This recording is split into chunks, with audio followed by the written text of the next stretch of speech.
এই কোমর সমান পাট পচা পানিতে কেন নেমেছি জানেন? এখানে আছে জলের সবচাইতে সুন্দর পাখি জলময়ূর। আর এই জলময়ূর দেখার জন্যই আমি এই পানিতে নেমে পড়েছি। অনেকেই জলময়ূর দেখার আগ্রহ প্রকাশ করেছেন, আর তাদের জন্যই আমি আজকে জলময়ূরের ভিডিও করব। চলুন তাহলে যাওয়া যাক। আমি এই জলময়ূরের ভিডিও করার জন্য যশোর রেল স্টেশন থেকে সকাল সকাল রওনা হয়েছি চুয়াডাঙ্গার উদ্দেশ্যে। চুয়াডাঙ্গাতে একটা লোকেশনে এই জলময়ূরগুলো প্রচুর পরিমাণে দেখা যায়। গত বছরেও আমি এখান থেকে জলময়ূরের ভিডিও করেছি। আজকেও আমি যাচ্ছি সেখানে জলময়ূরের ভিডিও করার জন্য।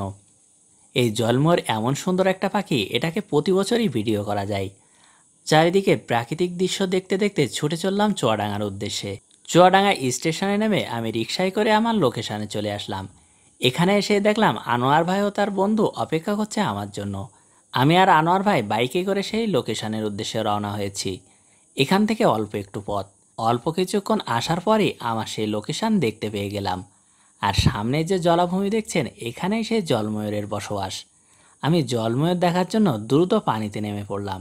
এখানে কোমর সমান পানি থাকলেও চারিপাশে এত পরিমাণ ঘাস ও লতাপাতা, সামনে এগোনোই যাচ্ছে না। পানিতে নামলে একটা সুবিধা আছে, পাখিগুলো উঠতে উঠতে একসময় কাছে চলে আসবে, আর তখনই আমি ভিডিও করতে পারবো। আমি একটা লোকেশন সেট করেছি, এখানে আমি ক্যামেরা ফিট করে চুপচাপ বসে থাকবো, আর পাখিগুলো যখন কাছে আসবে তখনই ভিডিও করব। আর এই পানিতে খুব ছোট ছোট কিছু নীল শাপলা ফুটেছে। এই নীল শাপলা আমার খুবই প্রিয়। নীল শাপলার মাঝে চুপচাপ আমি দাঁড়িয়ে ভিডিও করছি, আর অপেক্ষায় আছি কখন সেই পাখিগুলো চলে আসবে। অল্প কিছুক্ষণ অপেক্ষার পর আমি সেই জলময়ূরের দেখা পেয়ে গেলাম। আর এই হচ্ছে সেই অসম্ভব সুন্দর জলময়ূর। এই জলময়ূরকে আপনারা আগে কখনো দেখেছেন? আমি এদেরকে এখানে আসি এই কাছ থেকে দেখার জন্য। এদের এই গলার কাছে যে সোনালি কালারের রঙটা দেখছেন, এটা রোদে চকচক করে, মনে হয় সোনা দিয়ে বাঁধানো।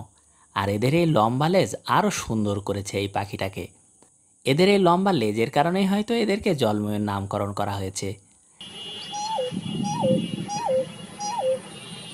এই সুন্দর পাখিগুলো কিন্তু সব সময় এমন সুন্দর থাকে না।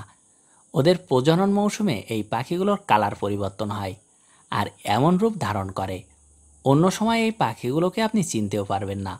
তবে এই জলময়ূরে নাকি এখানে বাচ্চা হয়েছে। এই বাচ্চাগুলোও কিন্তু আজকে আমি দেখার চেষ্টা করব। কিছুক্ষণ ভিডিও করার পর আমি পানি থেকে উঠে আসলাম। উঠে এসে এদিকে দেখলাম পারভেজ ভাইয়েরা কিছু একটা ভিডিও করছে। আমিও চলে আসলাম দেখার জন্য। আর এখানে এসে খেয়াল করলাম খুব কাছে আর একটা জলময়ূর বসে আছে। এখানে প্রচুর পরিমাণে জলময়ূর দেখা যায়, তবে এরা সব সময় থাকে না। এই বর্ষার সময় এখানে আসে বাচ্চা করার জন্য। এখানে যেহেতু খাবারও পায়, এ কারণে ওদের সুবিধা হয়। বাচ্চা বড় হলে আবার হয়তো চলে যাবে অন্য কোথাও। আর এখানে খুব কাছ থেকে জলময়ূরগুলোকে দেখা যায়। যেহেতু মানুষ এদেরকে ক্ষতি করে না, এরাও মানুষের খুব কাছাকাছি থাকে। তবে এখনও পর্যন্ত সেই জলময়ূরের বাচ্চাগুলো দেখা পাইনি। এদিকে দেখুন একটা জলময়ূর বাসা তৈরি করছে, কিছুদিন পরে ওদেরও বাচ্চা ফুটবে। তবে জলময়ূর অন্যান্য পাখিদের থেকে একেবারে ব্যতিক্রম, বিশেষ করে বাচ্চা লালন পালন করার ক্ষেত্রে। সেই বিষয়টা আপনাদেরকে বলবো। আর এ পাশটাতে মারব ভাই ও আনোয়ার ভাই কিছু একটা ভিডিও করছে। ভাবলাম হয়তো জলময়ূরের বাচ্চাগুলো দেখা গেছে। আমিও দ্রুত চলে আসলাম সেই জলময়ূরের বাচ্চাগুলো দেখার জন্য। মারুফ ভাই প্রতিনিয়তই এই জলময়ূরগুলো দেখে, কিন্তু বাচ্চাগুলোকে দেখার জন্য এখানে চলে এসেছে। আমিও সেই জলময়ূরের বাচ্চাগুলোকে আপনাদের দেখানোর চেষ্টা করব। আর এই জলময়ূর কিন্তু মেয়ে পাখিটা ডিম পেড়ে অন্য কোথাও চলে যায় নতুন সঙ্গীর খোঁজে, আর পুরুষ পাখিটাই ডিমে তা দিয়ে বাচ্চা ফোটায় এবং বাচ্চা লালন পালন করে। এই যে দেখুন সেই জলময়ূরের বাচ্চা, এখানে কয়েকটা বাচ্চা ঘুরঘুর করছে, আর পাশেই ওদের বাবার দেখা পেলাম। যেহেতু ওদের মা ডিম পেড়ে অন্য কোথাও চলে গেছে, এ কারণে বাবার ঘাড়েই পড়েছে দায়িত্ব। বাবাকে এই বাচ্চাগুলোকে লালন পালন করে বড় করতে হবে। আর কোনো বিপদ দেখলে বাবাই সংকেত দেয়, তখন বাচ্চাগুলো লুকিয়ে পড়ে। এই বাচ্চাগুলো এখন খাবার খেতে শিখে গেছে, তারপরেও বাবা কিন্তু আশেপাশেই আছে। যে কোনো সময় যে কোনো ধরনের বিপদ আসতে পারে, আর সেই বিপদ থেকে যাতে রক্ষা করতে পারে এ কারণেই কিন্তু আশেপাশে ঘুরঘুর করছে।